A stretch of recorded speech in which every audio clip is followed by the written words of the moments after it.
pessoal. Vamos começar. Não sei quantos de vocês já viram a aula passada. Vou dar uma retomada um pouquinho do que a gente falou. Eu estava falando para vocês da importância da observação do comportamento, né, na clínica. E de como esse aspecto acaba sendo muitas vezes negligenciado pelos neuropsicólogos de modo geral. E aí, o que eu fiz? Primeiro, eu passei para vocês alguns exemplos de laudo, né, em que a gente vê claramente essa negligência do aspecto comportamental e que as pessoas fazem uma leitura puramente quantitativa, né, e aí coloca fulaninho tirou tanto, saiu com percentil tanto num teste que avalia atenção, ou que avalia função executiva, ou que avalia memória, enfim, pronto, acabou. E como isso acaba ficando pobre e me fala pouco do funcionamento, né, da criança de modo geral, ou mesmo do adulto e do idoso, né? Digo da criança porque é o foco dessa aula. E aí, depois disso, eu expliquei um pouco para vocês da teoria, né, de como que a escola russa vem trazendo contribuições importantes para essa questão de observação do comportamento. Nós falamos de 3 tipos de mediação e como isso é importante de realizar, que às vezes não, né? Que apesar de a gente não poder utilizar mediação nos testes padronizados para não invalidá-los, né? E também para não acabar ensinando o paciente como fazer o teste, pensando numa reavaliação, que a gente poderia fazer o primo do teste. Lembra que eu falei com vocês? Então, testes semelhantes que avaliem o mesmo tipo de construto e prestando ali uma mediação. Falei para vocês de algumas dicas, como, por exemplo, apesar do critério de interrupção de tempo, deixar o paciente, você pontua 0, né, em testes, por exemplo, cubos, ou completar figuras, né, outros testes, assim, que não sejam, por exemplo, de atenção, porque atenção realmente eu não posso dar mais tempo, né, ou processamento, mas em outros testes de raciocínio, de percepção, que tem um limite do tempo, que eu não pontuo se o paciente não conseguiu no tempo limite, mas eu dou mais tempo para ele fazer, para eu ver o que ele é capaz de fazer. Esses dias atrás, eu peguei um paciente que, assim, no critério do tempo, infelizmente foi a pontuação que ele foi, né? Ele fez um 6 só do cubos, né? Do VISC. Mas eu deixei ele continuando, até porque ele estava muito motivado em continuar. Ele continuou ele só errou o último, né, que é aquele que tem a rotação. Ele errou os 2 últimos, que é os que envolvem rotação. E ele tinha uma coisa muito mais de perseveração, né, um paciente que acabou fechando TEA, e ele, quando tinha padrões, por exemplo, aquele que tem a ondinha, ele vinha, tem um que vem a ondinha em cima, embaixo, e na ondinha em cima ele vira um pouco, né, não segue exatamente a ondinha. E ele ficava fazendo ondinha. A gente vê assim, uma perseveração ali no comportamento, porque queria que ficasse ondinha igual de baixo, seguisse um padrão. E isso acabou aparecendo em vários testes dele também, não só nesse. E como que isso acaba me informando sobre o funcionamento daquele paciente, né? Então, uma das dicas é essa, sobre o tempo de execução, né? Acabar deixando o paciente mais à vontade, para a gente ver onde ele consegue. A outra da mediação, outro que eu falei para vocês foi, por exemplo, do VISC. E aí, gente, do vocabulário, né? A gente não, mesmo quando não cabe inquérito, não é que você vai falar assim, nos primeiros itens de exemplo, a gente até fala, né? Por exemplo, azul e vermelho são... Aí, às vezes, o paciente fala cores, às vezes o paciente não fala, a gente acaba, né, explicando. Mas mesmo mais para frente, quando não cabe inquérito, eu acabo pontuando 0, porque não cabe inquérito, e eu repito a pergunta. E às vezes eu dou um pouquinho de ênfase no comum. Eu coloco, por exemplo, o que a borboleta e a abelha têm em comum? Principalmente quando ele fala coisas que não são relacionadas, né? A abelha gosta de mel, a borboleta gosta de flor. Aí eu, sim. No caso, pontua 0, não cabe questionário. Mas eu posso repetir. E o que elas têm em comum? Né? Então, são algumas dicas para isso. Falei para vocês de zona de desenvolvimento proximal, que é entre o que o paciente consegue fazer sozinho e o que ele consegue fazer, só que só com mediação. que é aí que a gente vai ser o foco da nossa intervenção. Então, que é muito importante a gente estimar essa medida também, porque, de modo geral, o que os nossos testes avaliam é o que a gente vai chamar de desenvolvimento real, que é o que a criança consegue fazer sozinha, né? Apesar de ter o tempo de um pouquinho de treino, né? E de modelo. E aí a gente precisa de fazer a mediação para a gente estimar o que a criança se beneficia, o que não beneficia, o que está nessa zona de desenvolvimento proximal, desenvolvimento potencial, né? O que ela consegue com ajuda, e o que é completamente zona de maturidade, que nem com ajuda ela vai conseguir fazer. Que isso vai ser uma mão na roda, né, para o reabilitador. Nós demos uma olhada nos scores, né, quantitativos, e vimos como o mesmo score quantitativo pode trazer diversas diferenças, né, de funcionamento mental entre os pacientes, e que isso entra só mesmo na análise qualitativa, mas que isso é muito importante. Então, basicamente, o retorno, né, um super reprise rápido, da aula da semana passada foi isso.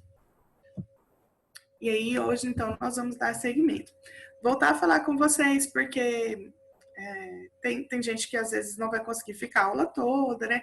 Ou que não participou da aula passada e está vindo primeiro nessa aula. Então, eu vou falar mais rapidinho com vocês, mas falarei novamente, igual a aeromoça, né? Você já sabe, mas não custa lembrar, que tem o Instagram da Clincog, que vocês podem seguir, e também o YouTube da Clincog, onde vai ficar, inclusive, essa aula, e a aula passada já está lá, né? No Instagram é Clincog+, vocês entram lá e clicam em seguir para vocês ficarem informados de todos os cursos, lives, né? E material que a Clincog+ esteja produzindo. E no YouTube, Clincog, aí espacinho mais, é esse primeiro canal aí de cima, para vocês terem acesso a algumas aulas que ficaram gravadas, né? Tudo gratuitamente. Adoramos. E aí é só se inscrever e clica no sininho da notificação, tá bom?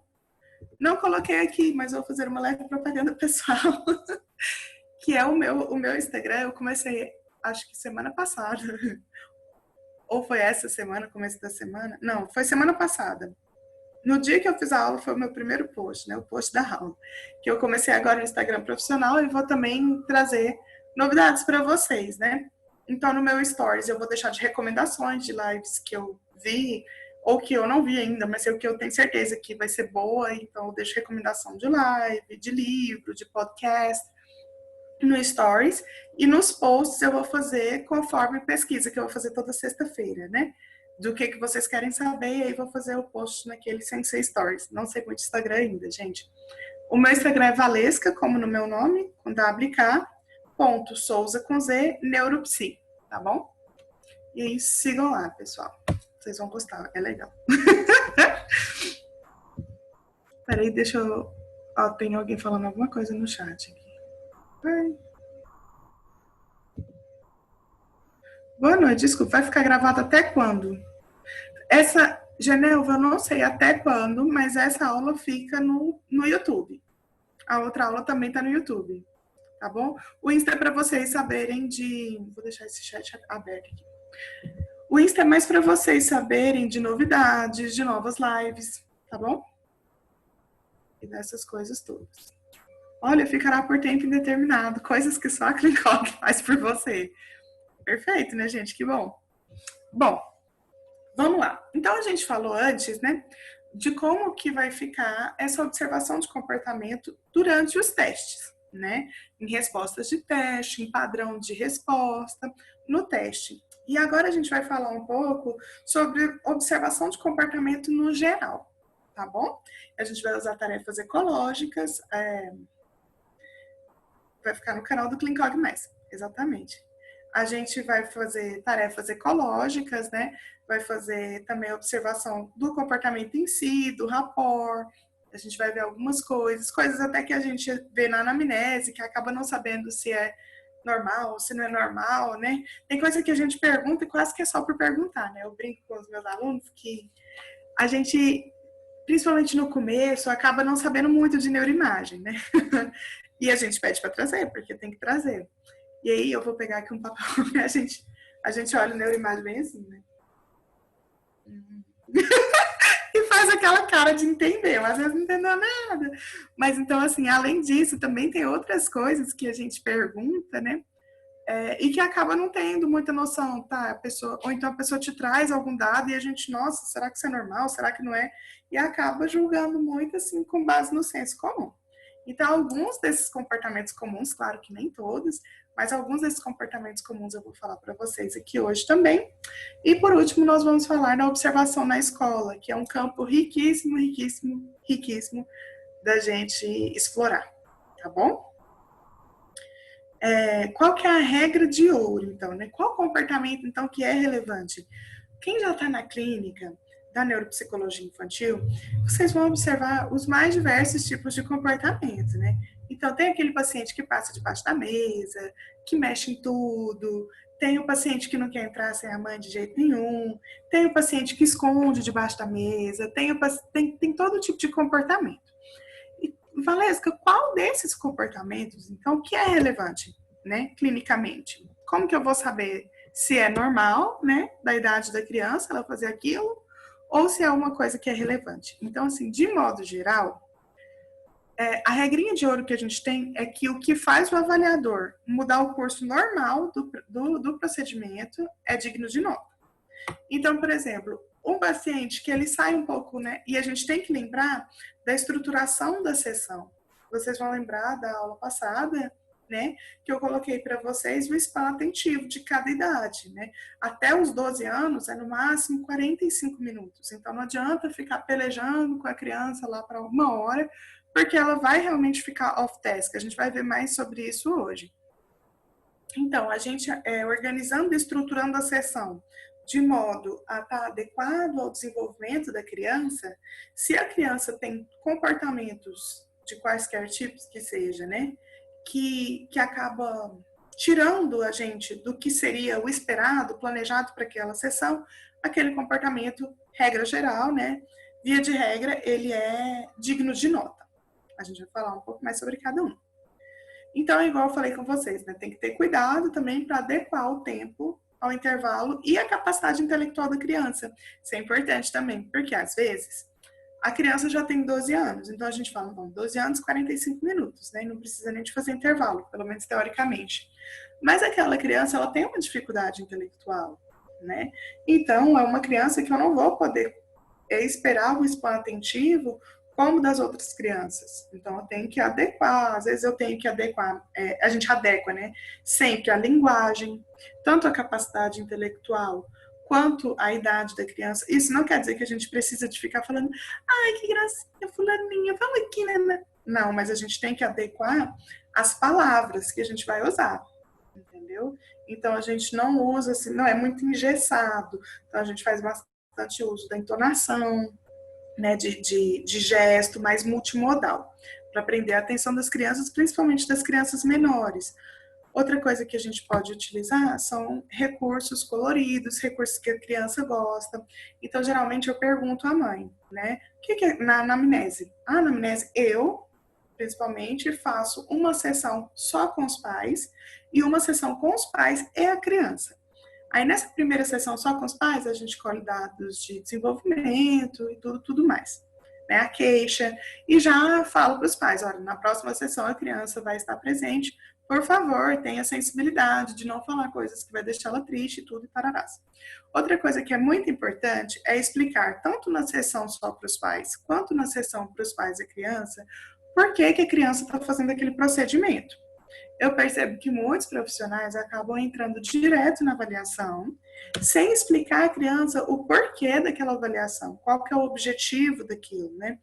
Por que ela foi encaminhada para avaliação neuropsicológica? E as crianças chegam com muitas fantasias sobre a avaliação neuropsicológica, que elas são burras, que elas estão precisando porque elas não são normais, porque ninguém gosta dela, porque a tia acha que ela é, a tia da escola, né? Acha que ela é uma criança problema, às vezes até acha mesmo, mas a gente não pode reforçar essa consideração, não é? E isso, gente, faz toda a diferença. A gente colocar, olha, a gente está aqui, vai avaliar, eu preciso que você me mostre o melhor que você consegue, porque eu vou partir do seu melhor para te ajudar a melhorar ainda mais. E aí muitas crianças chegam assim, chegam de outros profissionais, né? Às vezes que não fizeram uma avaliação tão legal, ou uma intervenção tão legal, e fala, já chega assim, não vai adiantar nada, não sei nem por que eu estou fazendo isso. Aí a gente fala, olha, eu sou especialista, eu estou aqui para te ajudar, e isso vai te ajudar na sua escola, e nisso, naquilo outro, você vai poder fazer um plano de educação que vai ser adequado para você, que vai levar em consideração as coisas que você é bom e vai tentar melhorar aquilo que você não é tão bom. Todo mundo é muito bom em uma coisa e muito ruim em outra. Então a gente tem que ir conversando isso com a criança para ir já quebrando as barreiras. Para vocês terem uma ideia, eu vou dar um exemplo de um caso que eu atendi essa semana. Eu atendi uma criança, um menino de 13 anos.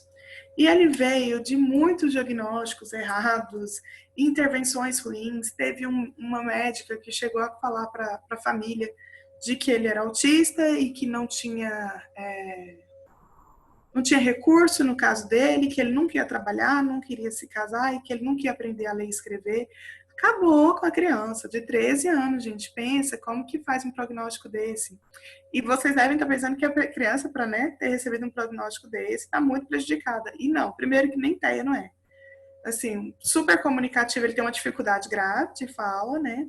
De linguagem, de modo geral, não é nem de dicção. E ele realmente ainda não está alfabetizado. Mas é uma criança ativa, conserta as coisas dentro de casa, um monte de coisa. Ainda não terminei a avaliação dele, mas provavelmente eu vou fechar o DEL ou dislexia. Eu vou ver ainda o que vai dar. E aí, gente, esse menino veio no primeiro dia, não queria fazer praticamente nada, eu fiz mais foi rapport, jogo e tudo mais. No segundo dia, a gente começou com o VISC. Ele saiu ponderada 1, 3, a maior que ele foi 4.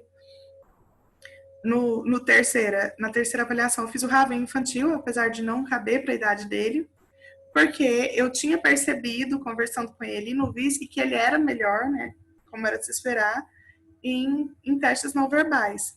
E eu queria um teste mais fácil para eu tirar um pouco dele essa coisa. Ele veio muito com esse discurso, eu não consigo, eu não dou conta de nada. E ele foi acertando, evidentemente. Então, assim, eu usei o primo do raciocínio matricial, que é o Raven, né? E justamente para ele melhorar, para ele sair bem, para ele ganhar confiança. E assim foi, ele saiu bem no Raven, ele ficou, nossa, eu achei que eu não ia conseguir, mas eu fui vendo e até eu fui conseguindo e tal. No Raven ele já ficou com percentil 63, se comparado, né, à última tabela das crianças de 11 anos e 11 meses. E depois, na outra sessão, já com o VISC novamente, ele chegou a ponderada 7, ponderada 6. Então, olha como essa questão do comportamento, da crença, da fantasia da criança, isso se traduz nos números, sabe, gente? Então, a gente tem que tomar muito cuidado. Essa parte é muito importante de fazer, tá bom? Explicar para a criança o que ela está fazendo ali, acolher e lidar com essas fantasias dela sobre a avaliação. Pior que o meu negócio é branco, aí eu não acho nem o mouse, achei, nem a setinha. Esse aqui é muito interessante, gente, para falar para vocês. Esse foi um estudo feito na Finlândia com crianças de 5 anos. Claro que a gente atende mais de 6 para cima, né? A maioria dos neuropsicólogos, alguns atendem os pré-escolares também. Mas, de todo jeito, de 5 para 6 até uns 8 anos, apesar de que tem um desenvolvimento grande da atenção, a gente pode tirar um pouco de base. Eles estavam, essas psicólogas estavam observando, né, então, como que é o comportamento ao longo do teste. Então, elas observaram os comportamentos de cooperação e os comportamentos de atenção. Espera, eu tenho que achar o meu negócio aqui de novo. Será que tem como eu riscar e depois eu apagar? Tem! Que legal. Então, pronto. Elas acharam aqui, então, né, os de cooperação e os de atenção. Como vocês podem ver, a pontuação mais baixa é para uma cooperação menor. E a pontuação mais alta é para uma cooperação maior, né? Eu vou traduzir aqui, que eu não sei quantos de vocês falam inglês, então, né? Consistentemente resiste a sugestões e pedidos. 2, Tipicamente, né, geralmente resiste a sugestões e pedidos, uma ou outra vez, né, acaba cooperando. 3, resiste a sugestões e pedidos, parte do tempo, metade do tempo, e coopera metade do tempo. 4, geralmente coopera e uma ou outra vez é resistente. E 5, coopera consistentemente. Então, ela vai de cooperar praticamente nada, né?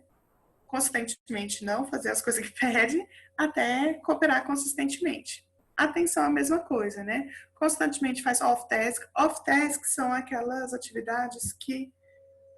comportamentos que não tem nada a ver com a atividade. É basicamente isso, né? Então, ela constantemente faz off-task, não presta atenção. 2, de modo geral, faz off-task, mas presta atenção uma ou outra vez, né? 3, faz off-task metade do tempo e presta atenção na outra metade do tempo. 4, presta atenção de modo mais consistente, mas ainda dá uma voada. Attention wonders. É como se fosse uma voada mesmo. Em uma ou outra vez. E 5, presta atenção consistentemente. Então, gente, olha o que a gente pode observar aqui. Nos dados sobre a cooperação, né? Aqui a pontuação, tá bom? Quem pontuou 1, quantas crianças pontuaram 1, quantas crianças pontuaram 2, quantas crianças pontuaram, 1, 2, 3, 4 e 5. Lembrando que 5 é a cooperação melhor e 1 é a cooperação pior. Olha só, gente, que interessante. Ai, cadê o meu setinho? Né? Aqui, pera, deixa eu falar primeiro dessa parte. Aqui, gente, esse aqui, a gente tem aqui o tempo, olha. O que a gente pode ver? No comecinho, olha, começou de 0 minutos até uns 5 minutinhos. 128 das crianças, né, já prestaram atenção, e mesmo assim já teve 11 crianças que prestavam, mas ainda davam umas voadinhas, né? A gente vai seguindo, a atenção vai caindo consistentemente, a cooperação, atenção não, a cooperação vai caindo consistentemente, até que quando chega aqui a 70 minutos, mas esse povo também forçou a amizade, né? Mas quando chega aqui a 70 minutos, aqui a partir dos 45, como a gente fala, já meio que entregou para Deus, né? Porque olha só, estava quase que metade da amostra, 1/3 da amostra, já não estava cooperando mais, com 45 minutos. Isso porque elas faziam, mesmo assim, intervalos, tá? E tudo mais, mas mesmo assim, deu, né? Não sei se vocês lembram de um videozinho que viralizou, tinha uma menina que falava 1, 2, 3, deu. Então, era mais ou menos isso. Então, assim, 1, 2, 3, deu. O pessoal aqui não estava cooperando muito mais. E com 70 minutos já tinha mais da metade que não estava cooperando. Tá bom? Então, é normal. Se a criança começa a não cooperar lá pelas tantas, depois de 40 minutos, principalmente a criança pequena, isso não é um comportamento digno de nota. A gente não vai achar que isso é uma criança que ela está opositora, é uma criança que ela não presta atenção, que ela é TDAH, que ela é impulsiva, nada disso. É esperado para aquela idade. Então, a gente tem que ficar atento a essas questões. Olha só que interessante agora quanto à atenção, né? No comecinho, tava, ó lá, quase que metade, não metade, mas 1/3 já estava dando umas voadinhas vez em outra. No comecinho. Então, isso é normal para as crianças pequenas. A gente tem que tomar cuidado, porque às vezes a criança, né, se dispersa uma outra vez, e a gente acaba colocando isso no laudo como sendo um sinal de desatenção importante. E às vezes não é. Olha como aqui, na atenção, acontece um fenômeno. Ele começa, né, com 85, dá uma caída, ali depois de 5 minutos. E depois de 35 minutos é quando a gente vai conseguir o maior número de crianças prestando mais atenção. Ou seja, é normal, gente, a criança nos primeiros testes não conseguir prestar tanta atenção assim. Ela não está tão engajada. Então, o que é legal? A gente pega esses exemplos de estudos e estrutura a nossa sessão dessa forma. Então, qual que é o melhor horário para eu colocar um teste de atenção? É no comecinho da sessão? Assim que começa? Não é. É no finalzinho da sessão? Também não é. É no meio. E a gente não pode fazer um teste, né, que seja muito, requeira muito de atenção ou de concentração, memória operacional, essas coisas que tem mais carga cognitiva no começo. Então faz o quê, Valesca? Faz percepção, faz praxia, testa a criança direita, esquerda, longe, perto, ditado topológico, tá bom? Lá no... Deixa eu ver se tem alguma pergunta, que faz tempo que eu não olho esse chat. Você onde que enfiou o chat? Tem só uma pessoa que falou uma coisa.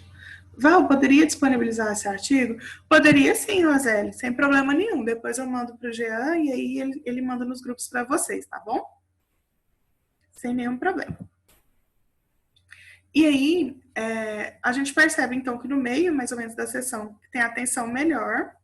E aqui, gente, olha só, quando a gente está no finalzinho da sessão, né, 70 minutos, mas também que sessão enorme, mas 50 minutos que seja, né, que é aqui nos 50, a gente já tem muito mais criança não prestando atenção do que criança prestando atenção. Chega, tem aqui no 3, olha lá, o 3 da atenção é metade do tempo presta atenção. Então, a gente já tem aqui quase que um quarto da amostra prestando atenção só metade do tempo. Como que a gente talvez consideraria isso, olha lá, 45 minutos, como sendo um sinal significativo de desatenção, né? Talvez até empurrando a gente para um quadrinho de TDAH. Não é? Ah, eu coloquei a seta bonita. Agora eu já pus a seta feia, agora deixa. Deixa eu descer aqui, porque eu estou em cima de mim mesmo, aqui de onde eu quero. Aí. Esse aqui, gente, é o gráfico, tá bom? Isso é muito interessante. Porque a gente fica assim, que importância tem isso tudo, né? Não só para atenção, mas isso aqui eles deram, eles observaram como que o nível de cooperação, né? Aqui foi a cooperação, tá, gente? Como que a cooperação ela estava relacionada com melhores scores nos subtestes, né? E aí a hipótese final das autoras, né, e que eu vou falar um pouco mais na frente, porque agora eu já comecei, a hipótese final é de que as crianças, elas acabam se esquivando por dificuldade, e não o contrário. Então, quando elas têm algum subteste que elas já têm uma dificuldade, né, esse subteste, elas acabam se esquivando dele, então por isso que elas acabam cooperando menos. E é uma coisa que a gente percebe bastante na clínica, né, também. Bom, pessoal, e aqui não só a gente tem, então, essa questão, né, da esquiva, bem como eles fizeram um estudo longitudinal, esse estudo que eu estou apresentando para você. Eu não tinha passado na passada? Vou passar agora, então. O estudo foi longitudinal, então eles testaram essas crianças com 5 anos e testaram novamente com 8 anos. E apesar delas terem melhorado com a intervenção em leitura e tudo, né, nas questões verbais, o processo atencional e a questão da cooperação manteve bastante. Então, esse é um traço que tende a se manter ao longo do tempo. Ou seja, mesmo que os scores acabam mudando, a questão comportamental acaba sendo mais fixa do que o próprio score no teste. Ou seja, é bem importante da gente reportar essas diferenças comportamentais. Esse aqui eu tinha para mim que eu tinha falado para vocês na aula passada. Viajei. Mas, enfim, isso aqui como que, baseado naquele livro que eu citei para vocês, né, da avaliação neuropsicológica com base em Iluri e Vygotsky, não sei se o título é exatamente esse, mas a ideia é essa, né, que crianças com 3 anos de idade, então, a gente mantém 10 minutos apenas e muda de atividade. Faz 10 minutos uma atividade, faz 10 minutos outras atividades, 10 minutos outra, 10 minutos outra, 40 minutos mais ou menos, tá, gente? Não adianta forçar além disso, a não ser que seja atividade bem lúdica. De 4 a 5 anos, 15 minutos de testagem, 10 minutos de intervalo. Volta 15 minutos de testagem, volta 10 minutos de intervalo. Essa é a melhor forma de estruturar a sessão para essa faixa etária. E preferencialmente exercício físico. Um dos exercícios físicos, aí a gente pode ver praxia, né? Ou controle inibitório, um que eu adoro fazer para controle inibitório, que as crianças gostam e elas nem percebem que estão sendo testadas, é o tal do morto-vivo. Não sei se vocês usam com outra nomenclatura, mas é super legal da gente brincar. É aquele que fala morto, e a criança abaixa. Vivo, a criança levanta, né? E não cansa tanto a criança, então a gente pode usar isso no intervalo. E aí eu faço ele em 2 fases. A gente não tem dados normativos para isso, mas a gente acaba percebendo, né? O morto-vivo só falando, depois eu faço o morto-vivo eu e ela, mas eu fazendo certo, e depois eu faço o morto-vivo eu e ela, só que eu faço errado. Eu falo, por exemplo, vivo, e eu abaixo, para ver se... Sacanagem, né? Para ver se a criança abaixa. Quando as crianças são bem pequenininhas, quase todas abaixam. Mas conforme elas vão ficando mais velhas, elas conseguem perceber melhor. Engraçado também que no morto-vivo, as crianças pequenininhas, elas erram e continuam rindo, esperando você falar morto ou vivo. Então a gente percebe claramente que ela está só se divertindo, mas não entendeu muito bem o contexto da brincadeira, nem a regra. 6 a 7 anos, aproximadamente 30 minutos de testagem. Depois disso, a gente dá intervalo. Gente, sinceramente, quem de vocês já dava intervalo depois de 30 minutos com crianças de 6 a 7? 6 a 7 já é viscão, hein? A escala VISC. Até 12 anos, para vocês verem como é bastante tempo. Até 45 minutos de atividade. Aí a Caterina perguntou, se possível, mostre o livro ou digite aqui o nome do mesmo, por favor. Agorinha, tá? Quando eu estiver no finalzinho, eu volto. Pode deixar, Caterina, que eu não esqueço, não. Mas, se não me engano, avaliação neuropsicológica fundamentada em Lurie Vygotsky, da Jana Glossman. Os pais sempre questionam essa questão do tempo da sessão. Eu paro. Eu não tenho como dar intervalo. É uma boa também, né? A gente pode parar. Eu geralmente faço como? Eu vou mostrar para vocês algumas atividades que a gente pode fazer. Eu vou à testagem enquanto a criança está rendendo, baseado nesses números, né? Nesses intervalos. E depois eu faço alguma atividade que seja lúdica. Que eu acabo testando também, a criança gosta mais de mim. Faz um rapport melhor comigo, o pai fica feliz porque está pagando para 1 hora e a criança ficou 1 hora. E eu acabo tendo mais acesso a vários conteúdos ecológicos também. Isso é uma coisa que acontece muito, né, gente? O permanecer da figura parental na sessão, né? Que é quando a criança só entra com o pai ou com a mãe, né? Ou com a avó, quem estiver lá. O que é o esperado? O esperado é que realmente tem um desconfortozinho inicial no começo do trabalho e que esse desconforto vai melhorando conforme vai desenvolvendo o rapport, né? Então, a criança que vai sozinha, muito tranquila, assim, sem considerar ter nenhuma dificuldade, isso não é muito esperado. O esperado é que ela fique meio ressabiada de início. E a criança que não consegue desvincular do pai e da mãe, mesmo com o rapport sendo realizado, também não é esperado, né? O que a gente pode, então, utilizar para auxiliar nesse rapport, né, no começo? Igual eu falei para você já, eu faço uma sessão com as crianças e com os pais, né? Porque daí já faz junto. Alguém já até mandou o livro, que maravilha.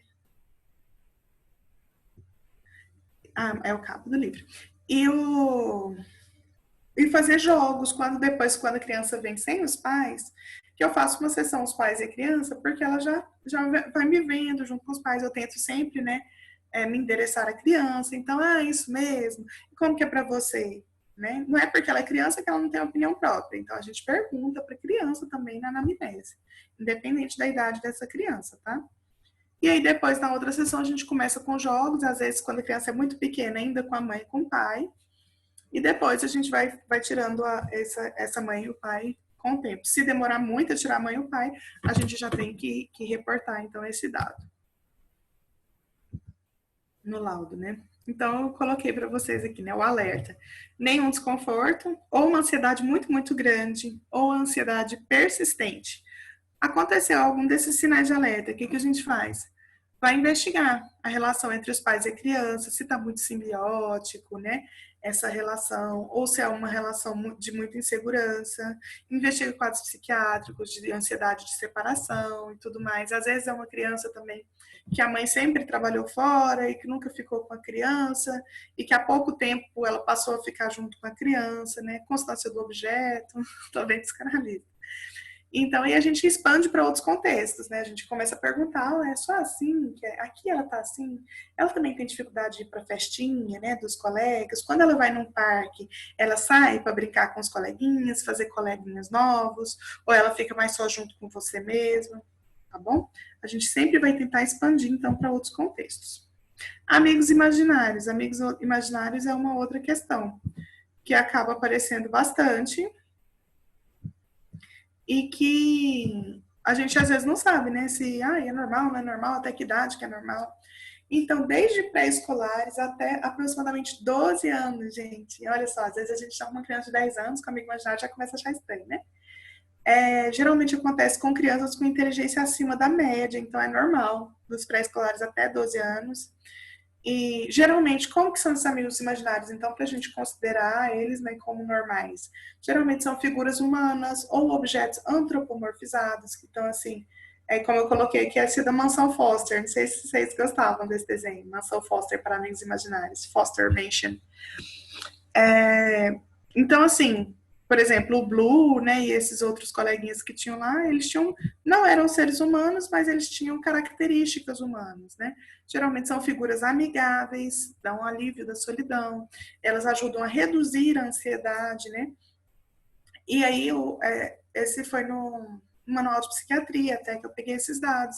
Eles podem persistir até a vida adulta sem que isso configure um quadro psiquiátrico, tá bom?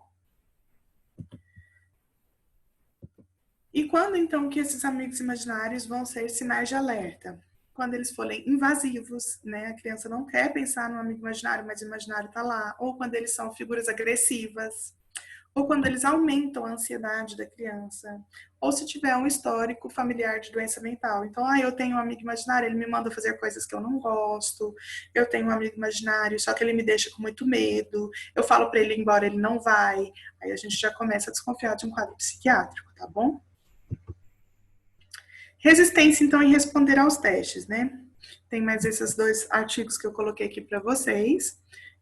O que então seria, né, resistência em responder aos testes? Que muitas vezes a gente considera já de cara como um quadro de oposição, né? Essa criança, ou então mesmo comportamental, os pais não são incisivos ou assertivos, e às vezes não é, né?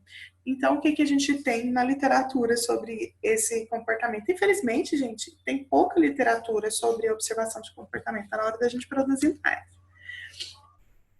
Mas, de modo geral, o que a gente tem é que pode ser comum em crianças novinhas, né? Principalmente nos pré-escolares. E conforme o tempo vai passando, isso tende a ir passando também. E o mais comum, igual eu tinha apontado para vocês anteriormente, é que seja uma esquiva das dificuldades. Então, geralmente, não é opositor. Como que eu vou saber, então, se é opositor? O opositor, primeiro, que ele vai ter outros contextos, né? E mesmo quando não for uma coisa que ele tem dificuldade, ou às vezes uma coisa que ele até queria fazer, ele vai continuar se opondo. Então, tomem muito cuidado no que vocês acabam colocando no laudo de vocês como opositor. Peraí, que eu vou beber uma água.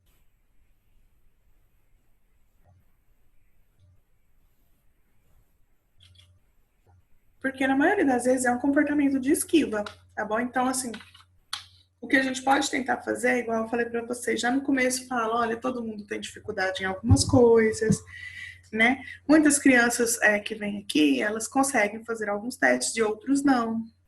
Alguns testes, igual o Neupsilin, o TDE, eles já estão colocando na própria instrução, né? Que algumas você vai conseguir, outras não, para testar uma aliviada da ansiedade na esquiva das crianças, né?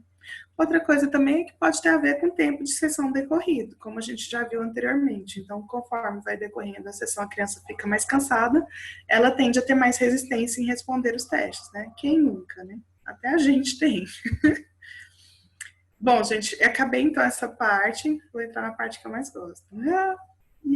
Que são as atividades ecológicas. Oi, Maísa. Entrou uma das minhas supervisionadas perfeitas aqui. Bom, gente, vamos entrar então nas atividades ecológicas, né, para a gente incluir na avaliação. Porque, como vocês viram, muitas avaliações, tanto de quadro de crianças pequenas, mas às vezes até para quadro de TDAH também, que a gente sabe que tem uma dificuldade, compensa muito a gente ter os intervalos. E nesses intervalos eu não posso ficar só jogando conversa fora com a criança, apesar de que dá para colher muita coisa, né, com discurso, perguntas sobre o que a criança gosta e tudo, principalmente crianças mais velhas. Mas existem outras coisas que a gente pode fazer e que enriquecem muito a sessão. Espero que vocês gostem muito dessas atividades que eu vou propor para vocês. Lembrando, gente, que são apenas sugestões, tá bom? Não necessariamente vocês precisam fazer essas atividades. São sugestões, vocês podem fazer essas, podem pensar em outras, tá ok? A Janelva levantou a mão e falou assim como comportamento opositor, uma criança que só tem comportamentos obsessivos em casa. Como você vê isso? Se ela estiver só em casa, em nenhum outro contexto, então a gente acaba pensando que é uma coisa mais relacionada ao contexto da casa, talvez uma ansiedade que ela tem em casa. Eu, de modo geral, eu mando para terapia. Quando tem um comportamento obsessivo só em casa, mas no contexto da avaliação, passaria, eu sempre passo, mas ainda mais um questionário de estilo parental. Eu ia talvez fazer. Eu uso, gente, muita coisa que assim não está validada, né? Mas como qualitativamente. Faz um questionáriozinho desiderativo, pede para fazer um desenho da família, um desenho do que ele faz na casa, tá bom? Porque se é só em casa, alguma coisa nessa casa tem. A gente tem que ficar com a pulguinha atrás da orelha. Não sei se respondi a sua pergunta, Geneva. Qualquer coisa pode retomar outra pergunta aqui ou a mesma pergunta se eu não tiver respondido de forma satisfatória, tá bom? Ai, Cristo. Aqui. Essa é uma atividade, gente, que os meninos adoram de paixão. Assim, quiser ganhar a criança, é fazer a tal da slime, né? Agora tá. Treinem antes. Fazer a slime é muito difícil, né? Então, assim, treinem antes de fazer, porque às vezes dá ruim. Se der ruim também não tem problema, igual eu coloquei para vocês, né? A gente acaba vendo a tolerância à frustração da criança. E aí a gente pode pegar tanto pode comprar. Não é muito caro, gente. Tudo eu olhei já preço para falar para vocês. Essa que já vem os produtos certinhos, passo 1, passo 2, passo 3, pipipi, popopó, ela é em torno de 30 a 60 reais. A gente encontra para comprar o kit de slime já pronto, né? Dá para fazer umas 2 ou 3 slimes, né? A gente encontra em papelaria ou em lojas de brinquedo ou em assim americanas, né? Nessas lojas que vendem praticamente de tudo, inclusive brinquedo. Não é muito caro, as crianças gostam muito, muito, muito de fazer. E através da slime a gente vê o quê? O planejamento da criança. Então já tem lá, passo 1, passo 2, passo 3. O que é legal dessas atividades ecológicas, gente? É a gente não fazer para a criança. Totalmente, a gente vai mediar. E a gente sempre pergunta para a criança, você gosta de slime? Pergunta à mãe se ela gosta disso, se gosta daquilo outro. Tá bom? A gente pergunta. E aí, quando a criança já gosta, às vezes ela já chega, ai, tia, eu já sei fazer. Aí você observa se ela vai misturando tudo e às vezes dá errado. Ela, ai, tia, tem mais? Aí você fala, não. Ou então, antes dela começar, você fala, a gente tem um kit para fazer. E ver se ela usa de forma impulsiva, né? Se ela planeja como que ela vai fazer, se ela é cautelosa para fazer slime. Isso é muito ecológico e nos dá dados valiosíssimos, tá? Sobre a criança. Outra coisa, a tolerância à frustração, que igual eu falei com vocês. Essa do kit não dá tão errado, mas se vocês procurarem na internet, vocês acham a receita, né, da slime que usa cola branca, borax, né? Essas coisas. E aí ela é muito mais difícil de dar certo. Algumas vai amaciante, né? Álcool. Então, essa é mais para criança mais velha. Criança mais velha também gosta. E muitas vezes as crianças mais velhas, principalmente os meninos, eles têm resistência em falar que gosta por essa questão de serem meninos e mais velhos. E mesmo assim, quando eles fazem, como não tem ninguém vendo, eles fazem e eles gostam muito. Então, fica essa dica para vocês. Outra coisa que a gente pode ver é a linguagem da criança. Então, como que ela, se ela usa a linguagem para solucionar os problemas, para te pedir ajuda, ou não, deixa ela pedir ajuda, vê como que ela vai se virando, mas vai monitorando. Se você vê que ela está indo impulsivamente, você fala assim, você tem certeza que é agora? E segue aqueles passos da aula passada, tá? Só pontua para chamar atenção, é assim, você não está esquecendo nada? Se tiver, fala, olha, eu acho que você esqueceu alguma coisa que tá aí. E por último, se não der, né? Você não tinha que colocar esse aqui? E se não der, você vai e faz para ela. Mas a gente vai vendo os passos da mediação do mesmo jeito que a gente faria com o teste normal. Tá bom? Outra coisa que a gente vê são os componentes emocionais. Então, se ela fica muito frustrada, ela é a slime, quer desistir, quer jogar tudo fora, e chora, né? E embirra. Ou se ela, não deu certo, já tem como fazer outro? Não, não tem não, que pena, né? Se ela até é conformista ou não, então esses aspectos emocionais ficam bem evidenciados também Deixa eu ver se tem alguma dúvida. Tem não. E também a resolução de problemas. Então, ela está fazendo, por exemplo, ela colocou muita cola e aí ficou muito mole. Se ela consegue ter esse raciocínio de que eu tenho que pôr os outros ingredientes mais também. Ou se ela já fala, ah, nossa, ficou muito mole, acabou. Sabe? Então, a gente tem que ficar com o olhar bem atento ali de neuropsicólogo para a gente ver como que essa criança vai resolver esses problemas, para ela conseguir fazer a slime dela dar certo.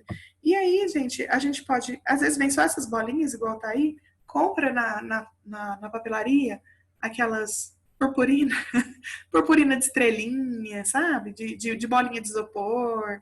Nossa, as crianças adoram. E a gente pode usar essas atividades quando são aqueles intervalos, ou no começo da sessão, ou no final da sessão, ou a gente pode também barganhar, né, com a criança. Então a gente fala assim, olha, se você cooperar com a gente aqui, eu preciso saber o melhor que você consegue, no final a gente vai fazer uma slime. Às vezes a gente quer ver controle inibitório da criança, aí a gente mostra para ela, é o cúmulo do controle inibitório, depende da idade, viu, gente? Que no comecinho a criança não tem mesmo controle inibitório, não. Nem é esperado. Aí a gente mostra, né, o kit slime, fala, olha só o que a gente vai fazer no final da sessão. se a gente for testar, aí nessa sessão a gente vai ter que testar mais percepção auditiva, visual, praxia, linguagem, assim, compreensão. Não vai poder fazer teste de atenção, de memória operacional, porque a criança vai estar pensando lá na slime, tá bom? Mas a gente já vê o controle inibitório, se ela vai ficar assim o tempo inteiro, nossa tia, já é agora, já tá terminando, já tá nananã. Ou então, às vezes a criança sai e vai lá ver, tia, eu quero ver o que tem para hoje, eu quero ver, eu quero ver. Então a gente já vê o controle inibitório da criança nisso também, né?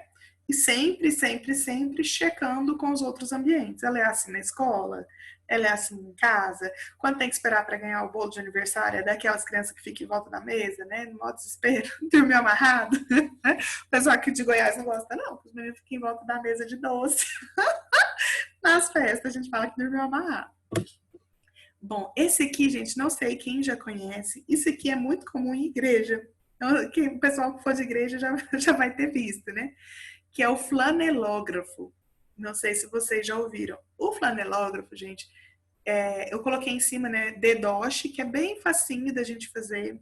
Eu vi vários colegas aí da Neuropsique durante essa quarentena, né, acabaram aflorando o lado artístico. Nossa, o pessoal faz coisas maravilhosas. Eu não tenho tanto dom, assim, artístico, mas esses são mais fáceis de fazer, ou então a gente pode pedir alguém que faça, sai baratinho também.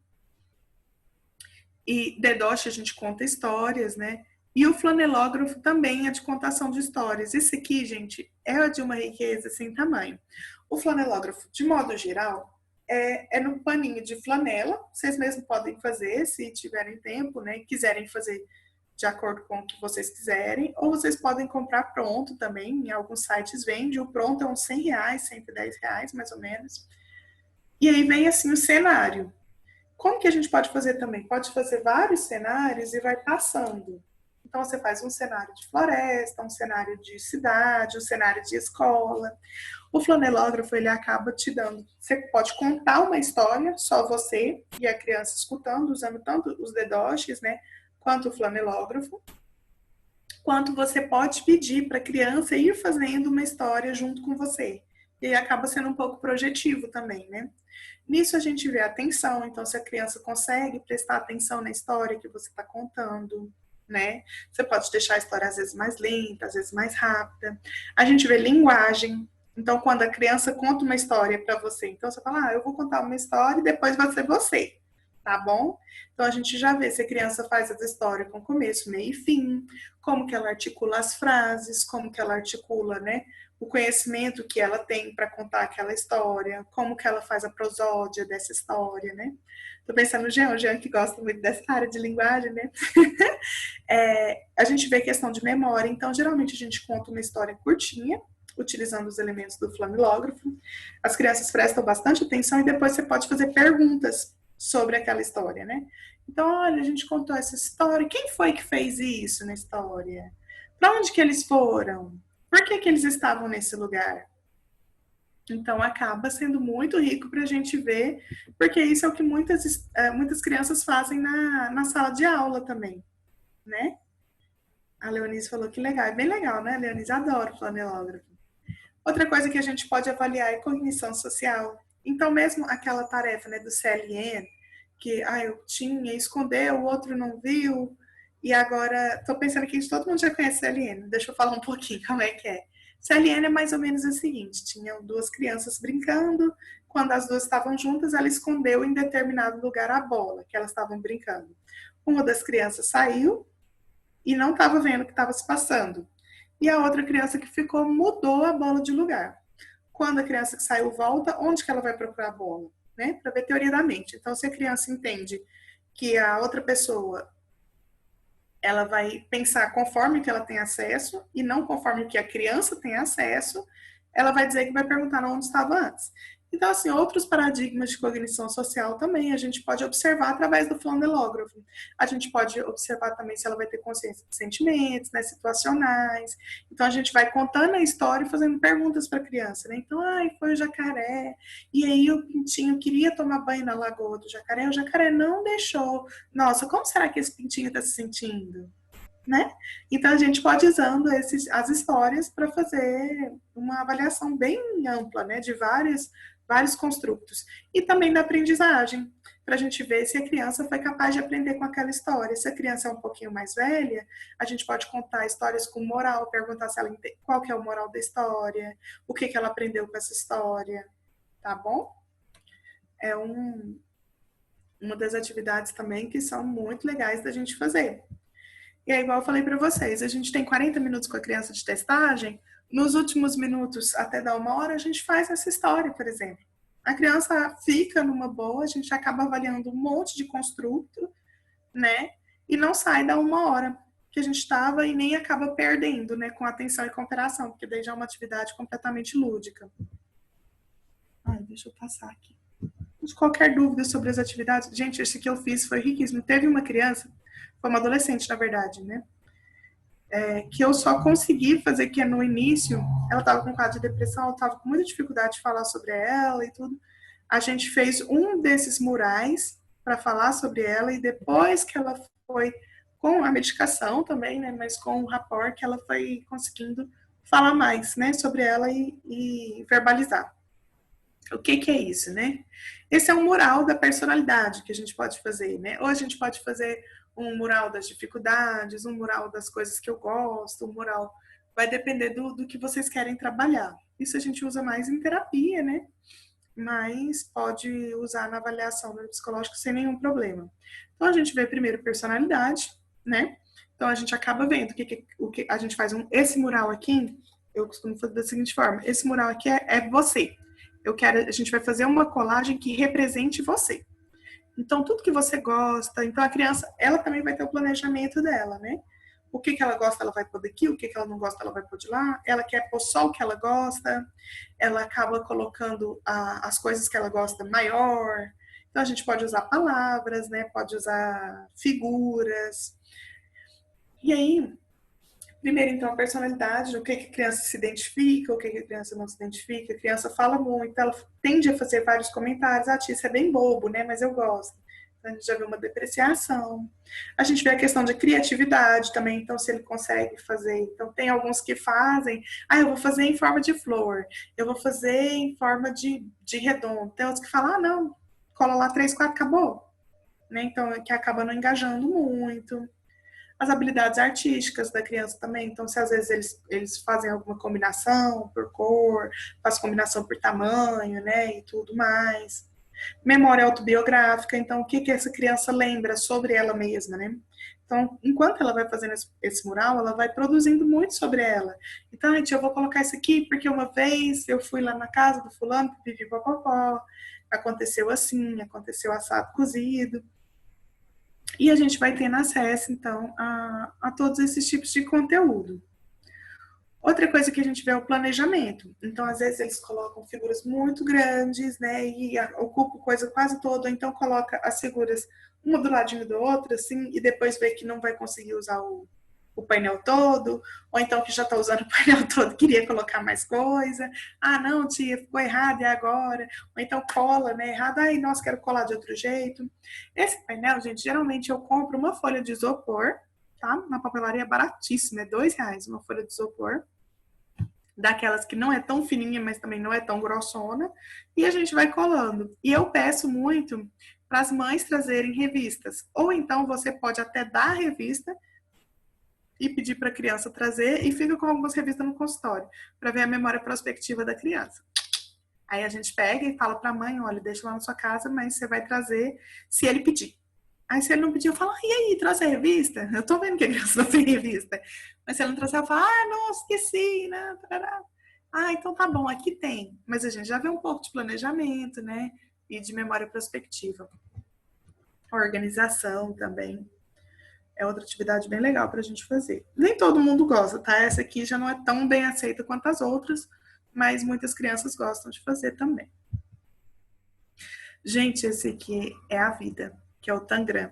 Tangram é melhor que cubos. Tô brincando, gente, mas Tangram é bom demais, meu Deus. O Tangram é esse quebra-cabeça japonês, né, por assim dizer. Acho que são 7 peças, 1, 2, 3, 4, 5, 6. São 7 peças. É sempre nessa proporção, tá bom, gente? Vocês acham fácil na internet qual que é a proporção do Tangram para mandar fazer no marceneiro, fica baratinho também. Eu prefiro que vocês façam de madeira do que de papel, tá? Para ficar tridimensional, ficar maior. É muito legal, você guarda ele assim já no quadrado. E, gente, aqui são as peças. Aqui, agora eu tô com esse marcador, agora eu vou riscar tudo. Então, vocês têm, essa aqui são as peças, né, separadamente. Gente, tem uma infinidade de modelos que dá para fazer com Tangram.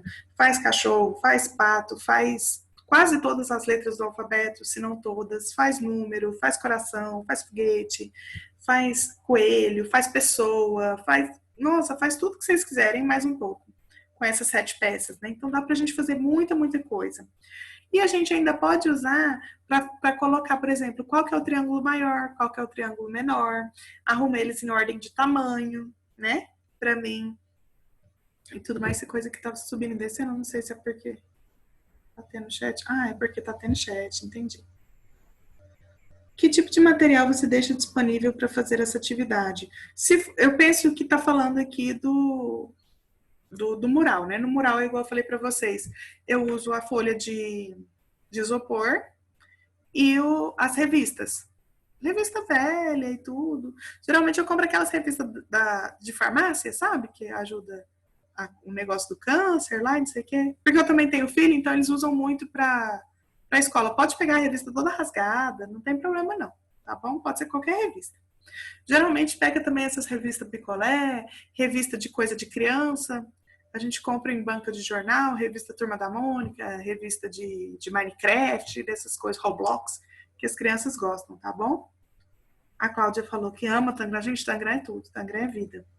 A Janelva falou, você concorda que muitas crianças que surgem mães são protetoras, não permite nenhuma responsabilidade, não assumirá compromisso em trazer a revista? Sim, às vezes, então, às vezes eu pego e eu dou essa revista para a mãe, tá? Eu passo a revista para a mãe e só peço ela para me devolver a revista. Mas a revista toda cortada, ela não vai querer.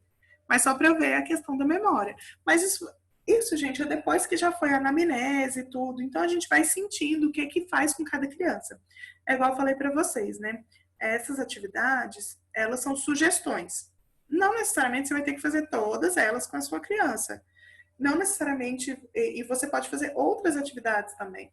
Né? São só algumas dicas para a gente ir pensando no que a gente pode fazer, né? Durante esse tempo de 1 hora que a gente tem de sessão e também para ir avaliando as crianças de modo mais ecológico e de formas que elas até melhoram bastante o rapport com a gente, tá bom?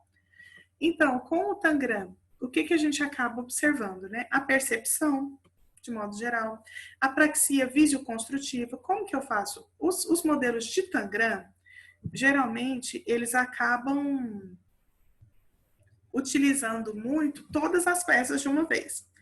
Mas nada impede que a gente use menos peças. Então, a gente pode pegar, por exemplo, só o quadrado e o triângulo menor e fazer uma casinha. Mais ou menos no cubos, o primo do cubos, né? Vai fazendo do mais difícil para o mais fácil, né? E depois pega esse losango aqui alaranjado e um triângulozinho e faz um barquinho, né? E aí a gente pode mostrar para a criança o modelo na foto e pedir ela para fazer, ou você fazer com a criança e depois ela fazer sozinha, tá bom? A Janelva está perguntando. Fico pensando na diferença de memória e responsabilidade. Então, no caso aqui, eu estou vendo a memória da criança, né? Então, eu vou pedir a criança para que lembre a mãe. E a questão de responsabilidade também pode até ser mesmo, Janelva. Por isso, assim, que de modo geral, como eu falei para vocês na primeira aula, né? Uma coisa que eu aprendi na psicanálise, né? O importante sempre volta. Então, se aconteceu da criança, né, não lembrar e for uma coisa que é memória, isso vai aparecer em vários outros contextos e, de preferência, nos testes de memória também. Percebe? Essas atividades não são para substituir os testes formais. Elas são para complementar os testes formais. Né? E se for responsabilidade, a gente vai acabar percebendo também outras dificuldades de responsabilidade em outros contextos, tá bom? Então, tudo que for, assim, acontecer, uma desatenção, uma oposição, uma dificuldade de memória, uma dificuldade de cognição social, né, uma falta de empatia que seja, a gente vai ver o quanto que isso se repete, tá bom? Não só com você, durante a avaliação, mas também em outros contextos. Agora a gente vai falar, por exemplo, da observação na escola. Quais atividades ecológicas você indicaria para crianças com deficiência motora? Então, o flanelógrafo é uma legal para fazer com crianças que tenham deficiência motora. A gente vai fazer uma aqui, que eu vou passar agora, e acho que é depois dessa, que é o pirulito de biscoito. Apesar dele ter uma necessidade, a gente pode fazer o seguinte, ele vai te falando o que é para você fazer e você vai fazendo. Entendeu? Mesmo o slime. Ela pode ir falando e você vai fazendo. Ele fala, então fala para mim agora, qual que eu vou colocar? É o 1, é o 2, é o 3, é o pote vermelho, é o pote azul, tá bom? Então a gente vai adaptando tudo. Aqui a gente vai ver também inteligência fluida, né? Como que ele resolve aquele problema que ele não tinha o conhecimento antes. Planejamento, mais uma vez, então como é que ele vai fazendo, se ele chega e vai bagunçando as peças, não deu, tentativa e erro sempre, ou se ele faz um planejamento anterior, ele começa, por exemplo, aqui no foguetinho, ele começa da parte de cima e vai fazendo depois, ou não. Criatividade também, muitas vezes as crianças pedem assim, deixa eu brincar mais um pouco, e tenta fazer figuras da cabeça delas, né? E resiliência, porque às vezes é muito chato de fazer o Tangram e a gente não consegue por nada no universo. E aí, pra gente ver como que essa criança lida com essa frustração também. Não tenham medo, viu, gente, de frustrar as crianças. Deixa elas frustrarem, depois de um tempinho que você já viu como que ela tá lidando, você vem e fala, não, mas vamos aqui, deixa eu te ajudar. E faz. Ah, nossa, esse aqui é bom demais. Esse aqui são essas banquinhas, gente. Aqui o pessoal chama de mercadinho. Peraí que tem alguém no chat. Quantas sessões você precisa para avaliar uma criança? Então, Érica, eu ando utilizando cerca de 10 sessões de avaliação. Então, assim, realmente acaba sendo um tempo bem estendido, né? Eu sei que tem gente que faz avaliação em 6 sessões e tudo. As minhas avaliações são, em média, 8 a 10, 12 sessões. Eu acabo gastando bastante tempo, até porque... Só que eu conto como sessão também a anamnese, né? Eu faço geralmente 2 de anamnese, uma de devolutiva e uma 6, mais ou menos, de testagem e atividades e uma observação na escola. É bem completinho. Aí vocês têm que ver o que se encaixa também para avaliação de vocês, tá bom? Então, a gente tem aqui, por exemplo, o mercadinho, né? Eu tenho esse coisinha do hot dog também, que é a lanchonete. É muito legal. A gente pensa que isso aqui é um olho da cara, né, gente? E assim, não é a coisa mais barata do mundo, não, mas eu acho que a gente encontra Tem uma, se você comprar em papelaria também vende, não é só em loja de brinquedo. Na loja de brinquedo é mais caro. Mas na papelaria a gente acha de 230, 250. Então é mais ou menos o preço de um teste, né? Dos mais baratinhos. Você faz uma por semana? Não, eu faço 2 por semana. É a Mafá, né, eu acho. Eu faço 2 vezes por semana a sessão. E eu não faço mais do que 2 vezes, porque costuma dar problema. E eu não costumo fazer menos do que 2 vezes também, porque como eu levo muitas sessões, acaba, se eu fizer uma por semana, vai demorar muito tempo para terminar. Então eu faço 2 por semana. Então, a gente vê também nessa aqui, né? Cognição numérica. Então, a gente vai comprar, né? As coisas. Então, a gente dá. Eu compro aquele dinheirinho Mabel. Não sei se vocês são da época do dinheirinho Mabel. É um dinheirinho falso, gente. Esse trem também você compra nessas lojas de artigos para festas, tá? Esses dinheirinhos falsos. Ou então vocês podem fazer fichinha mesmo, de papel, do que vocês quiserem para servir de dinheirinho, qualquer coisa. Eu gosto de usar o dinheirinho Mabel porque ele parece dinheiro de verdade, né? É R$1,50, R$2 de dinheiro, vários pacotinhos de dinheirinho Mabel. E aí a gente pega e vê se a criança conhece dinheiro, sabe? Que é a questão da funcionalidade. Aí a gente pega e faz comprinha no mercado da criança. A gente observa também cognição social, linguagem, né? Troca de turnos. Ah, você vende, eu compro. Agora você compra e a vendedora sou eu, né? Ah, separa para mim, aí você fala para a criança como quem não quer nada, né? Mas tudo tá avaliando. Ah, eu quero comprar hoje só as verduras. Aí a gente vê se ela vai colocar o cereal, o leite junto, ou se ela faz essa categorização do que é verdura. Agora eu quero comprar só fruta. Agora eu quero comprar só bebida, tá bom? Aí eu quero fazer um lanche completo para a gente ver o que ela vai colocar. Se ela coloca, né, um sanduíche, um suco, ou se ela coloca só um sorvete, né? A gente vai vendo como que são essas questões de categorização na criança.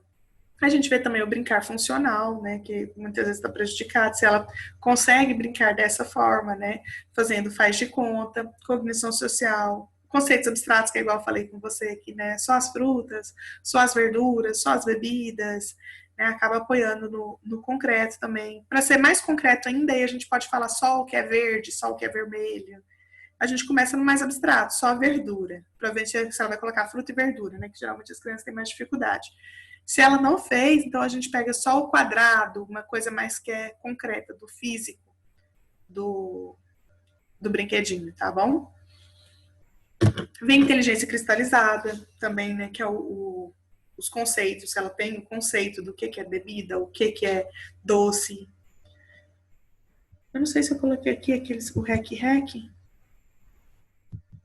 Aqui, coloquei. Criatividade também da criança. Então, criança que faz toda uma história. Ah, não, tá com promoção, né? Ah, esse aqui você compra um, leva dois. Então, a gente vê muito essa questão da criatividade da criança também. Tem essas... Olha, gente, que ovinho perfeito. Não é lindo? As crianças amam. Tem um que ainda separa a gema da clara. E aí, a gente já pode fazer como se fizesse um bolo também de mentirinha, né? Tem essas frutinhas rec também, gente, 20, 30 reais a gente acha na internet para vender. Essas lojas do Xing Ling, tudo tem. Coisa mais fácil da gente achar. Tem tanto, assim, de frutas, de verduras, quanto de porcariada, viu, gente? De bolo, de pizza, de hambúrguer. E é até legal, a gente pede a criança para separar o que ela gosta, o que ela não gosta, o que a mãe dela gosta que ela come, para a gente ver se ela tem essa diferenciação de conceito. Ver também a questão de praxia, né, que é o do separar, do juntar, do usar a faquinha. Tem uns que vêm com a caixinha, tem que colocar o canudinho na caixinha, né? O brincar funcional, novamente, cognição social, tem um outro paradigma de cognição social que é bem interessante, que a gente fala assim, a gente coloca, por exemplo, o bolo, né, e o repolho, né? Aí fala assim, qual desses aqui que você gosta mais? Aí a criança geralmente gosta mais de bolo, né? Aí ela fala, eu gosto do bolo. Aí você fala assim, eu gosto mais do repolho. Aí eles, credo, tia, que horror, né? E tal. Aí você fala assim, me dá um pouco. Você não fala, me dá um pouco de repolho ou me dá um pouco de bolo.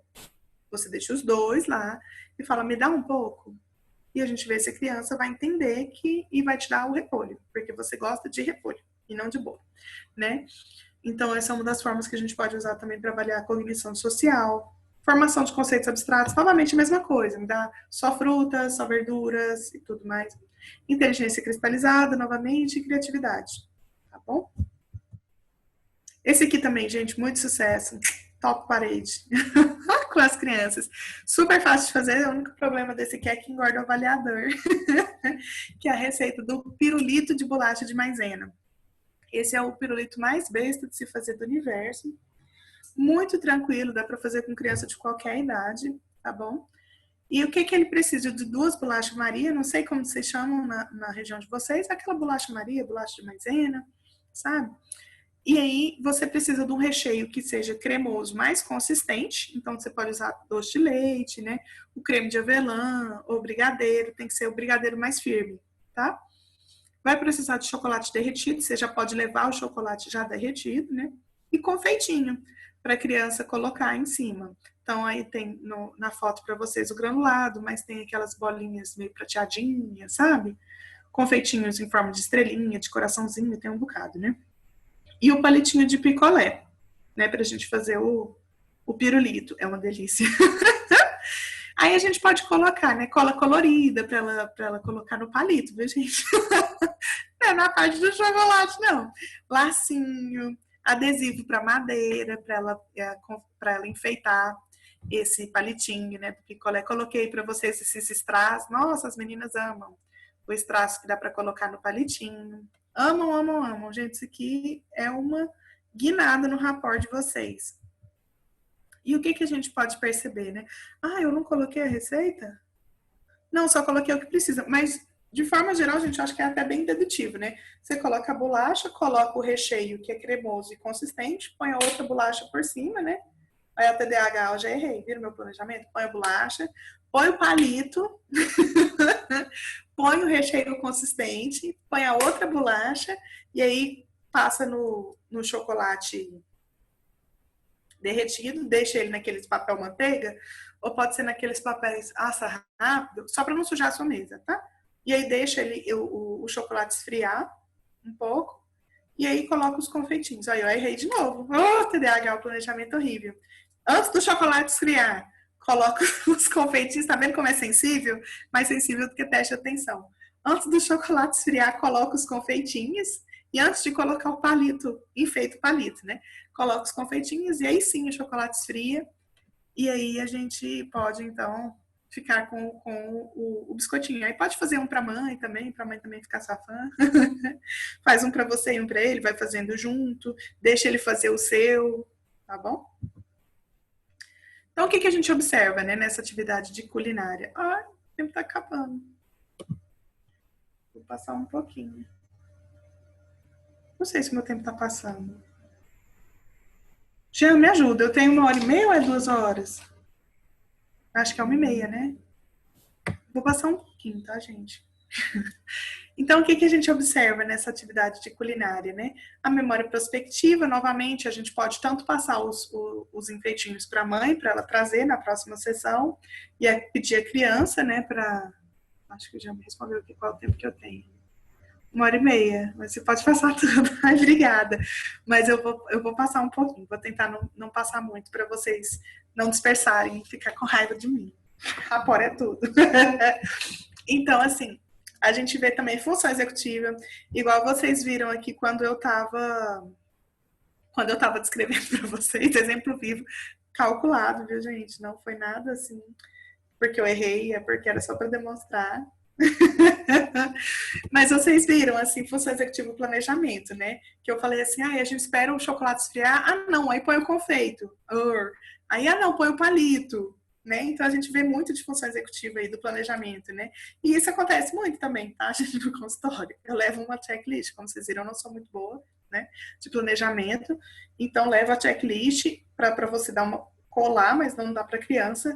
Mas isso acontece muito, da criança for e fechar e pôr para esfriar sem ter posto o confeito, ou esquecer de colocar o palito, e a gente fica observando essas questões aí.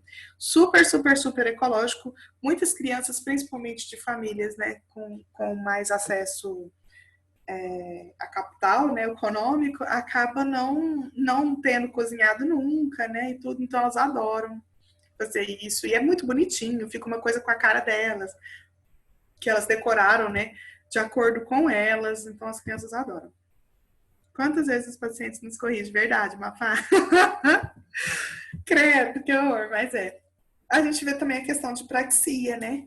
Então, como que essa criança ela consegue colocar, por exemplo, o strass no palitinho, usar cola quente, às vezes, né? Quando é muito novinho, a gente não usa cola quente, não. Mas mais velho, a gente pode usar cola quente para ele colar coisa, né? Compra EVA de Minecraft, EVA do Roblox, EVA do das princesas do Frozen, sabe? E aí ela pega e cola com a cola quente, cola com lacinho, né, na cola quente. Então a gente vê praxia, resolução de problemas. Então, assim, às vezes está fazendo a bolacha quebrou, né? Aí agora, como que eu vou fazer? Dá para trocar a bolacha? Não dá? Tem uns que falam assim, tia, então eu vou fazer um pirulito duplo, né? A bolacha quebrada fica no meio, a gente vira e coloca mais recheio e outra bolacha. A gente vê como que ela vai resolvendo, né? A vida. Funcionalidade, né? Então, o quanto que ela consegue se virar e como que, às vezes a criança fala, eu já faço isso, eu ajudo minha mãe em casa, eu já consigo cozinhar isso, aquilo, outro, né? Funcionalidade. E a dificuldade da receita, né, que eu coloquei esse para vocês, que é bem bobinho, né? Não tem erro, não tem que usar fogão, tentem fazer sempre coisas que não usa fogão nem geladeira, né? Por motivos do que está disponível no consultório mesmo. Mas a gente tem que fazer a dificuldade da receita geralmente adequado à idade e à capacidade intelectual da criança também. Outra coisa que dá para fazer é mousse, né? Que o mousse dá para bater com fouet e não vai nem na geladeira, vai na geladeira depois de tanto tempo, então a gente pode fazer numa sessão e ele come na outra, já que eu dou só 2 dias, né? A gente faz os mousses no copinho e tal. Então dá para fazer também. Quando a criança é mais velha, a gente já pode fazer uma receita um pouco mais elaborada, né? Vai da capacidade da criança e da idade. Aí também. Agora nós vamos falar um pouco, terminou as atividades ecológicas, não que terminou, né? Que é claro, igual eu falei para vocês, são sugestões, tem uma infinidade, né? De atividades ecológicas que vocês podem fazer, inclusive com as coisas que vocês já tiverem em casa mesmo. Dê uma olhada naquele canal do YouTube, chama 5 Minutes Crafts, sabe? E aí vocês podem fazer porta-objetos, utilizando latas, fazendo coisa reciclável mesmo, tá bom? Como diz o pessoal, pega a visão, né? Pega a visão com as pedagogas, o pessoal tem muita ideia de coisa muito legal de fazer com a criança e já adequada para a idade. Agora a gente vai falar um pouco sobre a observação direta versus a indireta, né? Direta a gente fala no próprio ambiente da criança. Porque essas atividades ecológicas, né? E mesmo quando às vezes a gente pede a criança para fazer um texto livre, né? Ou alguma coisa, ela é uma observação do comportamento já bem mais próxima do que os testes, mas ainda assim é num ambiente controlado, não é? É com você, que é adulto e neuropsicólogo. Não é a mesma coisa dela fazer isso na casa dela ou na escola, né? Que seria a observação direta raiz, por assim dizer. Então, de observação direta, né? Quais seriam as vantagens, né? Que é ir na escola da criança, ir na natação da criança, né? Fica quase inviável, né, gente, para fazer em todos os lugares, mas na escola dá para a gente ir. Então, ela é mais proximidade da realidade da criança, né? Então a gente acaba vendo também outras variáveis, né? Coloquei a observação de outras variáveis que podem não ter sido relatadas por um motivo ou por outro. Então a gente vê a relação, por exemplo, da professora com a criança, dos outros colegas com a criança, o que a criança faz no recreio, tá bom? Eu vou falar tudo para vocês, assim, do horário que eu acho que é melhor de ir, tanto da escola quanto da avaliação, tá bom? A gente vê também as possibilidades de intervenção. Então, a gente vai para a escola, a gente já fica observando mesmo o próprio ambiente, né? Da sala de aula, se tem onde que a criança senta e tudo mais, quais são as estratégias que a professora usa, e se tem como, por exemplo, seria viável numa escola, teria como eles colocarem intervalos ou não, teria como uma outra sala para essa criança fazer uma atividade de apoio, né, ou não, como que seria, a gente vê as possibilidades reais do próprio ambiente escolar. Então, essas são algumas vantagens da observação direta. Tomar uma aguinha.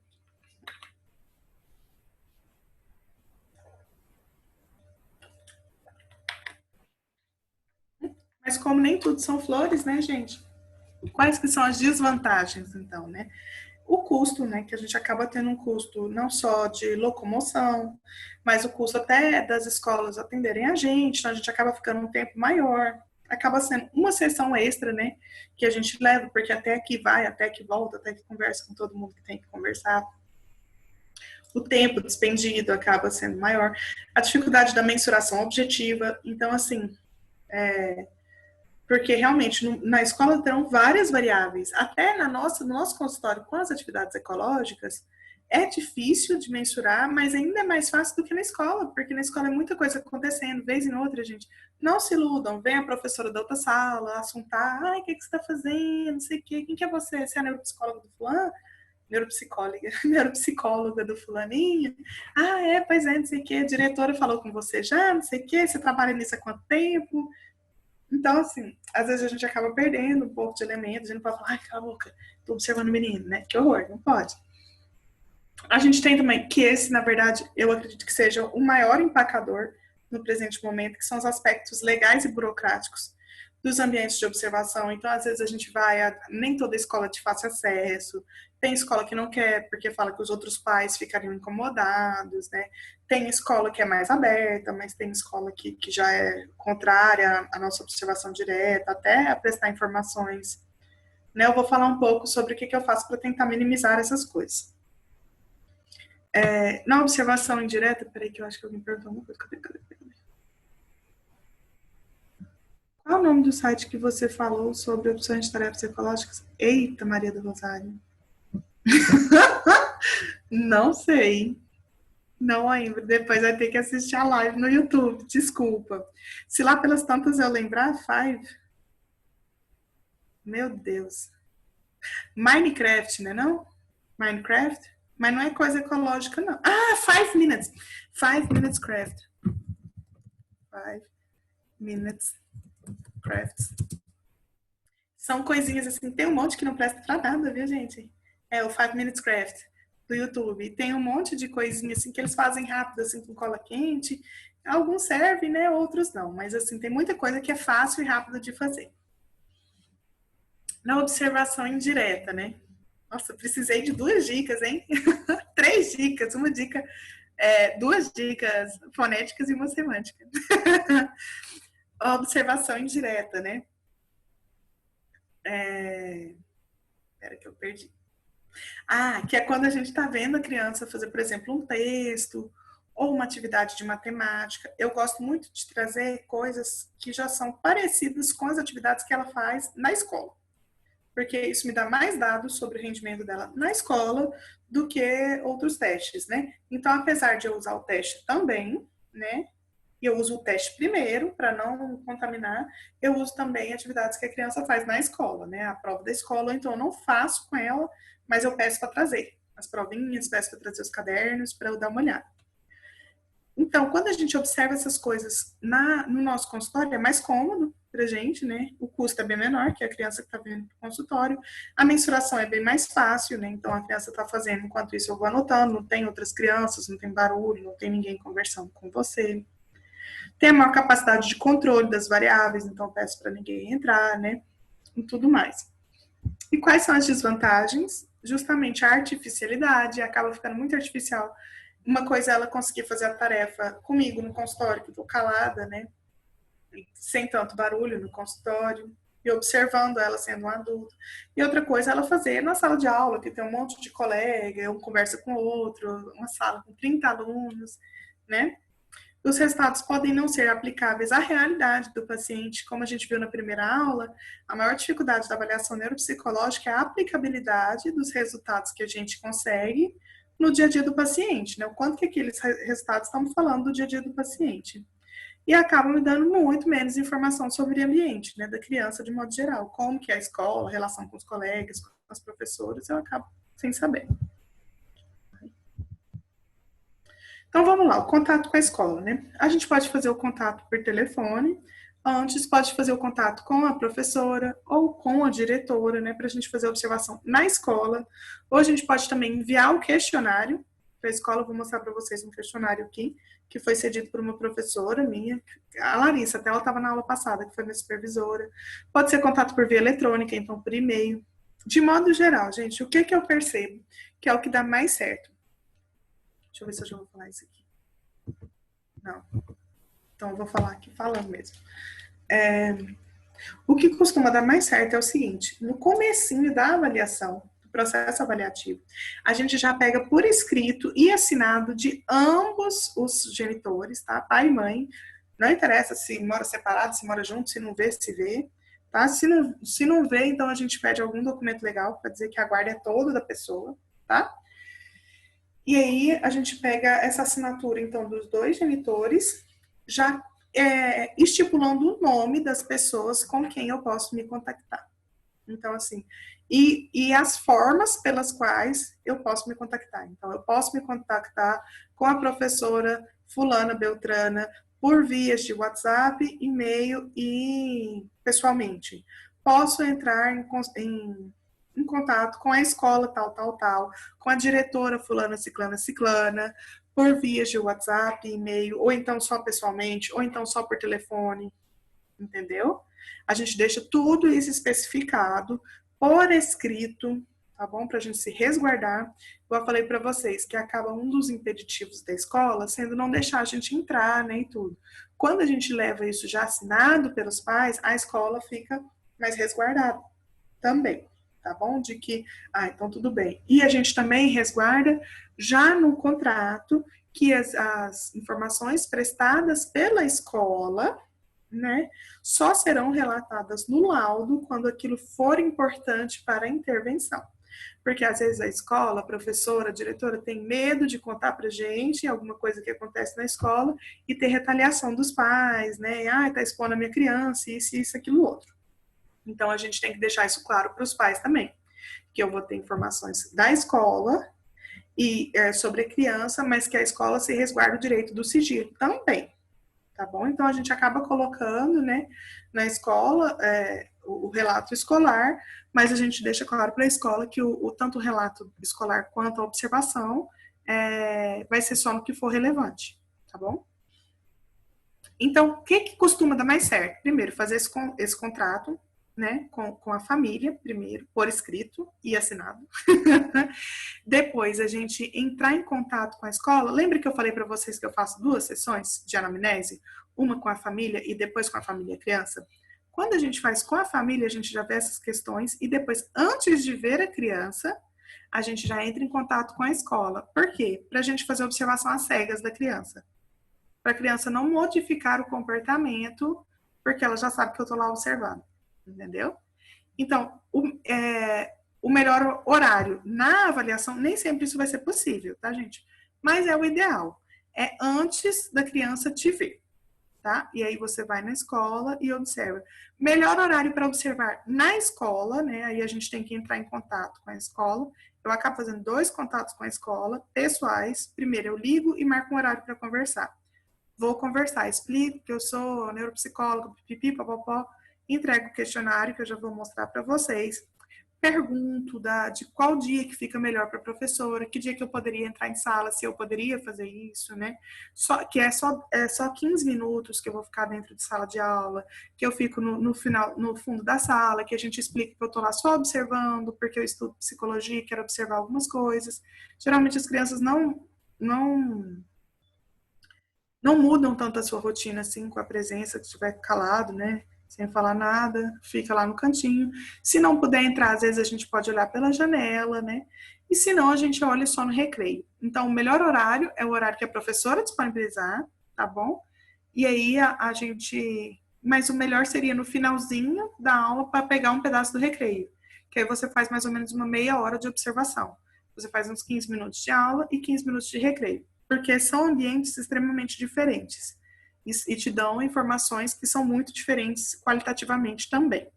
Então, idealmente, isso é o melhor. Primeiro a gente vai, conversa com a diretora, conversa com a professora, né, faz o rapport com elas também, né, explica o seu trabalho e tudo, fala todas as questões de sigilo, mostra que você tem tudo já assinado bonitinho pelos pais e que está tudo concordante e tudo e tararás. Eu também costumo pedir os pais para entrarem em contato com a escola antes que eu entre, tá? Para elas já estarem avisadas que eu vou lá e que eu vou tentar fazer isso, aquilo, outro. E aí depois faz um segundo momento no horário que a escola achar mais adequado para fazer a observação de mais ou menos meia hora. A Graziela Magalhães levantou a mão. Peraí, rapidinho, Graziela. Deixa eu achar o meu mouse aqui para eu ver qual que é a sua pergunta. Não tem, só levantou a mão. Pergunta no chat, Graziela, eu tenho dificuldade de olhar aqui quando levantar a mão. Ai, pera. Eu tenho dificuldade mesmo. Não sei o que, lower hands, não sei. Pergunta no chat que aí eu já te respondo, tá? Que eu tô deixando o chat aberto aqui. Chat. E o contato por via eletrônica. Então, assim, essa é a melhor forma que eu acredito, né? Claro que na vivência de vocês, na experiência de vocês, vocês podem ter encontrado outras formas que são mais ricas, né? Eu vi um laudo esses dias, só que canadense, e que a neuropsicóloga ficou o dia todo na escola, achei lindo, maravilhoso, mas acho inviável para a nossa realidade aqui. Então, vocês vão ver, né, como que fica isso para a realidade de vocês, né? Não só isso, mas toda a aula, tá, gente? Avaliem o que é mais viável para a realidade de vocês, para o consultório, para a demanda de vocês. Deixa eu passar aqui para frente. Tem uma dica importante também sobre esse contato com a escola. Às vezes, o que a gente pode fazer é colocar, porque, né, como tem o deslocamento e tal, eu costumo falar para os pais o seguinte: olha, é muito importante que eu tenha esse contato na escola, isso, aquilo, outro. Então, se a escola abrir para isso, eu gostaria Valesca, cobro a avaliação e não por sessão, justamente porque umas crianças levam muitas sessões, outras levam pouco, e eu peço a localização da escola e eu coloco no Google Maps a distância da escola no consultório, tá? E aí a gente vê o Uber, quanto ficaria para ir de Uber da escola para o consultório, eu pego e imbuto aquele valor na avaliação, tá bom? Esse aqui é o questionário, gente, como eu coloquei aqui no cantinho para vocês, que foi cedido pela Larissa Machado Bufaiso, excelente professora também, foi minha supervisora de estágio da neuropsicologia, muito, muito boa gente também. E aqui ela colocou, tem uma página primeiro, né, que ela fala uma avaliação neuropsicológica, qual é o objetivo da avaliação neuropsicológica, né, e tudo mais, o nome da criança e tal e tal. A gente manda isso no envelopezinho lacrado, pede que eles devolvam pra gente também no envelopezinho lacrado, tá bom? Então aqui eles colocam, né, ele tem problemas importantes com a leitura? Sim, não sei. Né, com matemática, com expressão oral. Posso passar esse questionário também para vocês. Já perguntei à Larissa, ela já liberou para eu passar para vocês. Ai, meu Deus. Tem aqui uma pergunta no chat. Tem como conseguir esse material? Tem. Tem sim, Genelva. Vou passar para vocês, tá bom? Esse questionário. E é bem legal. Então, assim, tem medos, não sei o quê. E depois tem uma segunda parte. Eu acabei não colocando o questionário inteiro aqui, mas ele pergunta como que é a turma, né, em relação às outras turmas, como que é o aluno em relação ao resto da turma. Tem mais um bocado de perguntas, eu acho que são 3 ou 4 páginas e que é bastante prático. É um questionário que ajuda muito a gente, tá? Na avaliação. E basicamente todo focado em observação de comportamento. Agora, como que a gente pode tentar fazer? Nossa, passei foi muito do tempo. Peraí que eu vou ver as perguntas. Tem como conseguir esse material por e-mail? Amei sua aula. A aula acaba. Eu espero que acabe hoje. Sua aula acaba hoje. Tomara, né, Genel? Não, acaba hoje. Deve estar acabando daqui uns 15 minutinhos. Eu acho que você estava querendo perguntar que horas que acabava hoje, né? Teoricamente, Genelva, seria 8h30. Mas eu acho que eu vou acabar indo até umas 10 para as 9, tá bom? Vai ficar disponibilizado nos grupos de WhatsApp da Clincog e também a aula de hoje vai ficar no YouTube da Clincog, tá bom? Ai, eu ri agora. Então, como que a gente vai fazer para quantificar, né, a observação do comportamento? A gente viu que uma das dificuldades de observação de comportamento era justamente a quantificação, né? Como que eu vou fazer, então, assim, o menino saiu, não saiu, né, e tudo.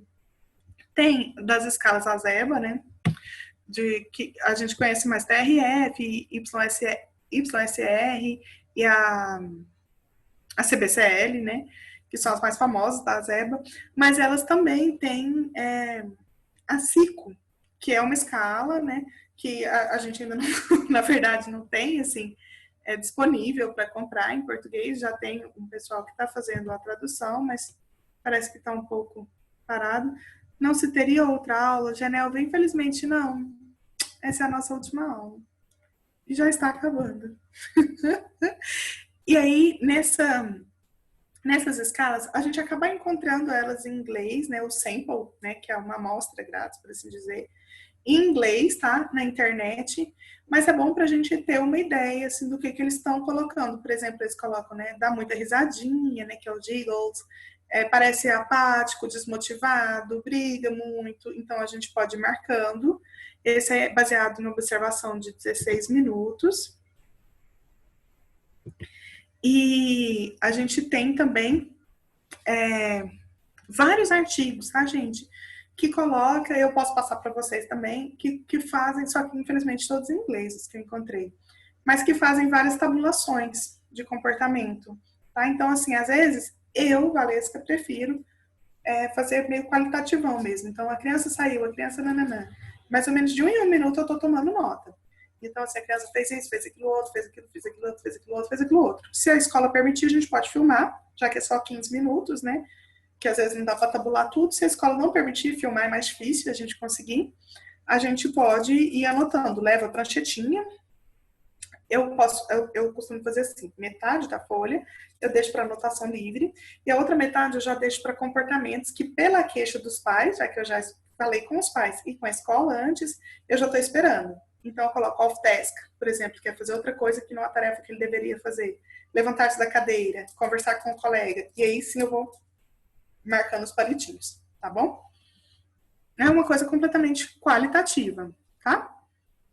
Nesse caso aqui, que quando a CICO sair em português, né, validado para o Brasil, aí vai ser uma forma da gente avaliar quantitativamente, porque como a CBCL, né, aí elas têm os scores correspondentes e tudo, mas por enquanto a gente ainda não tem. Aí tem a BASC, Amor da Vida da Pessoa Humana, que também é para observação de comportamento. E aí a gente acaba sendo possível, então, a gente fazer essa quantificação do comportamento em relação à média, tá? Das crianças. Ele te dá uma versão, né, quantificável dos comportamentos. Então, a gente vê aqui, né, que eles fazem movimentos de transição, tem o comportamento adequado e os comportamentos problemáticos, né, da BASC 3. Infelizmente, também, a gente tem só os manuais de intervenção em português, mas em inglês vocês podem encontrar igual esse eu peguei do sample, a gente acha fácil na internet, né? Tem as perguntas em inglês a gente vê no sample, não todas as perguntas, mas algumas, né? E a gente pode tentar adquirir esse teste no exterior também, inclusive está de promoção, viu, gente? No site da Pearson, internacional. E aí eles têm os dados, né, e as observações que são feitas, e a gente pode depois, então, quantificar e fazer essa comparação. Né? E aqui a gente vê, por exemplo, nessa criança exemplo, ela teve mais comportamentos que eram adaptativos do que comportamentos problemas. E tem alguns que ele nem fez, né? Por exemplo, agressão, movimento motor repetitivo, autoagressão, comportamento sexual inadequado, né? Dificuldades vesicais ou anais, né? De controle de esfíncteres. E aqui peer interaction, que seria interação com os coleguinhas, né? Responder às lições e ao professor. Então, a gente tem aqui, é bom, gente, para a gente ter uma ideia. Mesmo que a gente não tenha no Brasil, a gente pode pegar, eu vou passar os slides para vocês, vou passar para o Jean, para ele passar para vocês, depois da aula de hoje, que já acabou, né? Vocês podem pegar aqui essas classificações e fazer observação. Então, vocês copiam essa classificação, né, traduz para o português e vai fazendo, então, os palitinhos na frente. Pelo menos dá para a gente saber o que tem de mais de adaptativo, mais de problemático, tá bom?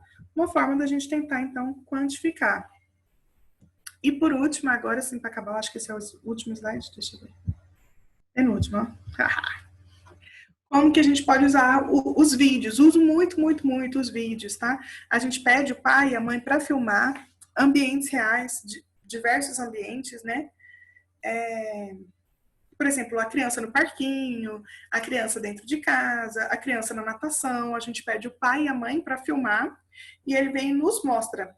Então, a gente faz, né, aquele encontro com a criança, acabou, fala com o pai e a mãe um pouquinho, ele mostra pra gente, ou se ele quiser mandar por e-mail, a gente vê e destrói, ou ele te mostra em videoconferência. Eu tenho usado muito o sistema híbrido de avaliação, mas isso é para outros cursos, que é metade teleneuro e metade presencial. Então a gente acaba mostrando, né? A gente pede a mãe e o pai para mostrar como que ele foi no parquinho, no shopping, né? Na aula de natação, na aula de judô, com os irmãos. E aí a gente tem as vantagens, então, de ter um ambiente real, né? Não só a escola, mas também outros ambientes. A gente acaba percebendo estratégias viáveis também. Então, assim, se a gente for na parte de orientações, né? Principalmente como que está em casa, o que, que a gente vê que dá para fazer em casa, o que, que vê que não dá para fazer, sabe? A gente vê os comportamentos do dia a dia da criança, a gente tem um alcance temporal maior. Tem muitas mães que já têm vídeos e eu peço vídeos de quando ele era bebezinho, vídeo de aniversário, sabe? Para a gente já ver como que foi a evolução dessa criança. E aspectos de difícil observação em consultório. Então, por mais que eu consiga ir na escola, eu ir, por exemplo, num parquinho com essa criança é muito mais difícil, né? Ou numa festinha de aniversário. Então, eu acabo pedindo os pais para trazerem vídeos desses contextos. A Maria de Socorro, muito obrigada, parabéns. Muito obrigada. A Érica falou, a aula está maravilhosa. Muito obrigada, Érica também. A sua risada da leveza de como percebendo seu potencial. Muito obrigada. Fico bestinha, gente. Então, agora, para a gente finalizar, né, sobre o uso de vídeos, a gente tem que tomar bastante cuidado com as questões éticas. Então, como eu falei para vocês, eu tento me resguardar de todas as formas nesse primeiro contrato escrito que eu coloco, né? Serão cedidos arquivos de multimídia sobre fulano, ciclano, no e-mail, ou então serão apresentados arquivos de multimídia, o pai, fulano de tal, ciclano, ciclana, e mãe, fulano de tal, ciclana, ciclana, são responsáveis e estão de acordo com essa seção da imagem do filho. Quantas vezes eu quero utilizar para aula, né, porque tem algumas crianças que eu acho muito rico e eu gostaria de utilizar em aula. Eu faço um novo contrato pedindo para utilizar aquele instrumento, né, em aula, e nesse caso eu peço à criança também, eu peço os pais e também a criança se ela cederia, né, e tal, e eu explico, olha, porque tem muita gente que gostaria de aprender, você pode contribuir para a neuropsicologia do Brasil e tal, e às vezes a criança cede, se a criança ou os pais não cederem, eu não uso, e mesmo se a criança for resistente, né, e eu vejo que ela pede a mãe, não, não filma não, não filma não, eu falo, não filma mais, não precisa, tá bom? Outras dificuldades, né? É a mudança da criança quando ela percebe que está sendo filmada. A gente sabe que muitas crianças acabam mudando quando percebem, né? Que estão sendo filmadas, mesmo que seja em casa e pela mãe. A gente percebe também a alteração do ambiente, isso acontece muito isso por parte dos pais. Então a gente pede para filmar a criança fazendo tarefa.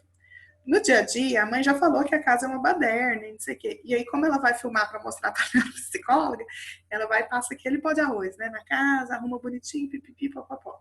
Então, às vezes isso pode acontecer também, né, dar uma alterada, mas mesmo assim é muito menos do que seria no nosso consultório, né.